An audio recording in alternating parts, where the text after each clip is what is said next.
Alright, hello. This is going to be a tutorial video for the first split of a brutal speedrun. So, very first things first, we got a rule change. You can now change the difficulty. Initially, the rule said you couldn't change the difficulty at any time, but that was made back before deadly difficulty existed. So now, since there is something harder than brutal, you're allowed to play on brutal or deadly and switch in between. So, let's switch scenes. We can get in here. So we will make a new game. You want crits and misses turned off, extra gold dropped, and you do not want to play with the DLC. It adds loading times. Timer starts when you hit start, and then there is a initial cutscene here. Just do not click too early and you will be able to skip it. If you just wait for the screen to turn black and you click, you will skip it every time. So the main thing we are going for here, we want 4 characters having 3 specific retirement goals. So there are 24 retirement goals in the deck, and you get 2 each time. Then after you pick those 2, they are going to be put down onto the bottom. Okay, so I got experience 2 characters achieving their retirement goal. That's one of the ones that I want, and it's in slot 1. So on my second go around, I know that will be in slot 1. Then I'm also looking for experience 15 allies exhausting and exhaust 12 times. So since my brute got one of the goals that he needed, I will not be making brutes anymore. I will just be making the 4 characters who are not... Oh, there is experience 15 allies. So now it doesn't even matter. Now I'm just going to make Spellweavers. The Spellweaver has to be on experience 12 ally, or has to be on exhaust 12 times. She absolutely has to have that goal.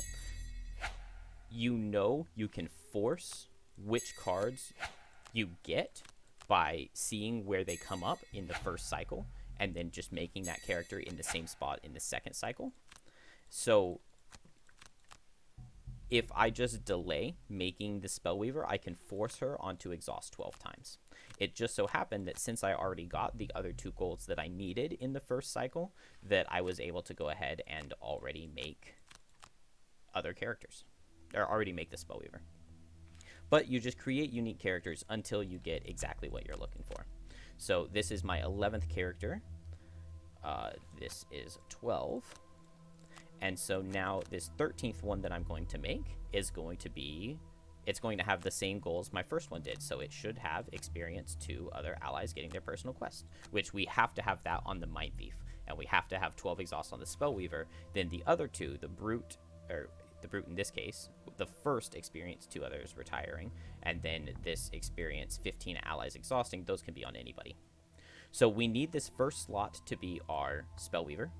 We need the last slot to be our Mind Thief, and then we just put our other 2 characters in our other 2 slots.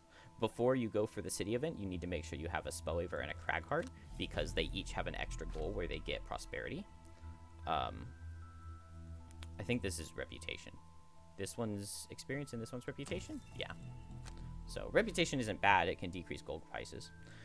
On the Mind Thief, we need to make sure we buy a pair of boots and equip them. Got to make sure you equip them. Very easy to forget to equip them. And then we need to donate with all 4 characters. So Mind Thief is now out of gold. And we are ready to go into level 1. Alright, so into level 1, I got a road event that's going to make me discard cards, so that's annoying. A little bit slow, but it's not the end of the world.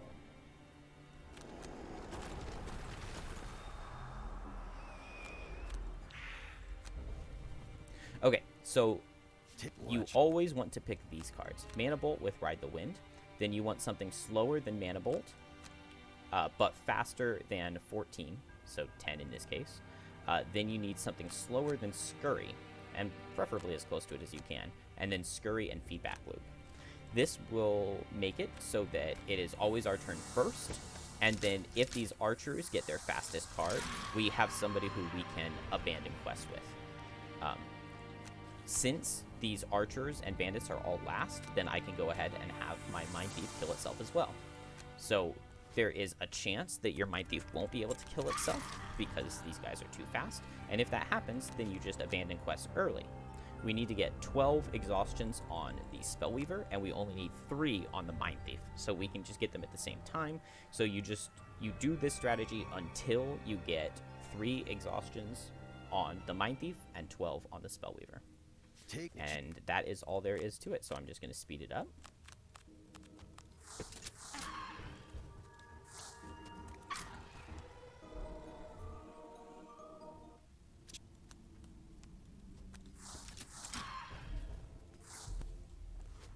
Alright, so I got pretty lucky here, and my first 3 in a row, my Mind Thief was able to kill himself.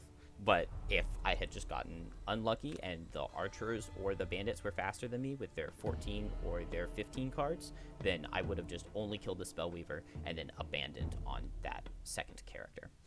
But now that that is done, I just need to do 9 more on just the Spellweaver. So it just doesn't matter what cards I draw now. Everybody just can go as fast as possible. And I will catch up with you once this is done. And that is 12 exhaustions on the Spellweaver, 3 on the Mind Thief, taking us up to 15 total. So now all 4 of these characters are going to retire when I get back to Gloomhaven. Unfortunately, there is no way to skip the character unlock cutscene. And double unfortunately, even though we're unlocking music note twice, the cutscene is going to play twice. So these take about 30 seconds each. So I'm just going to speed them up and turn the volume down because they're very loud.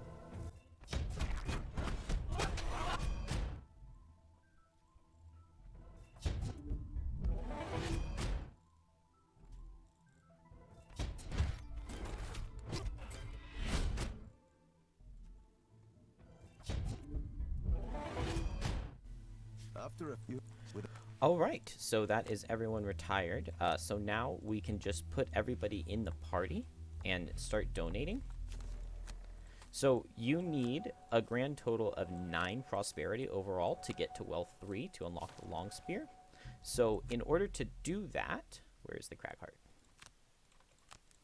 In order to do that, to get 9 prosperity, so we got 4 from retiring our characters. Ideally, we would have, we would get, you know, 1 or 2 or even potentially 3 from events, although there's only 1 road event that gives you prosperity, so you are very unlikely to get that. But if you get prosperity from them, each of them will just save you 5 donations. So I did not get any prosperity from this event, unfortunately, but Cragheart and Spellweaver give you an extra chance, so you always want to have them. But that's all there is to it. So since I didn't get any extra prosperity, I'm going to need to make 30 characters and do 30 donations. If I had gotten lucky and gotten 1 prosperity, it would just be 25, and it would obviously just be 20 if I had gotten 2. So my best split of 1722, that got 2 prosperity.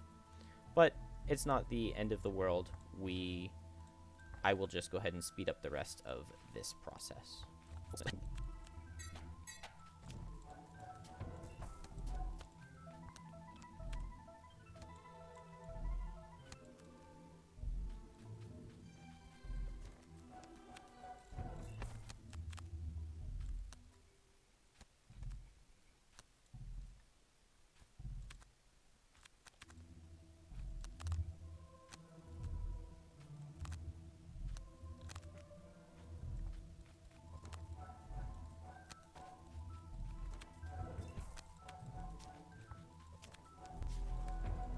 Alright, so that is everybody I need for wealth level 3. So like I said, that can go 2.5 minutes faster if I just, if you just get the prosperity events that you are looking for.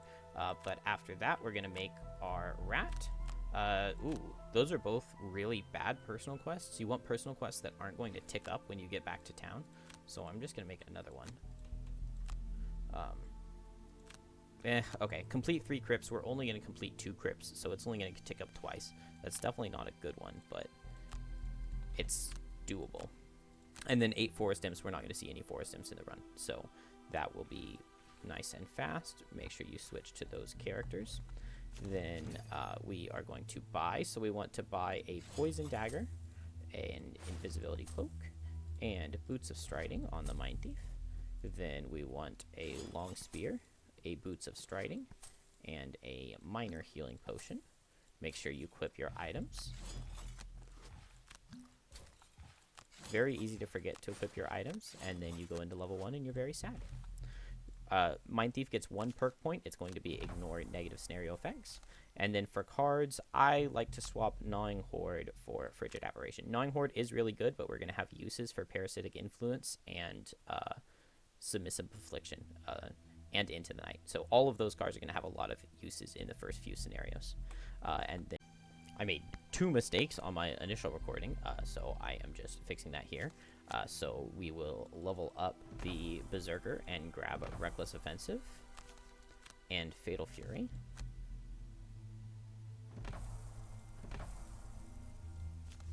And then for cards, for these first levels, we want to keep the cards the same for level 1 and level 2. So we're going to take out Defiance of Death, Blood Pact, and Dazzling Wound. Then you will put on Unbridled Power, Glass Hammer, and Fatal Fury.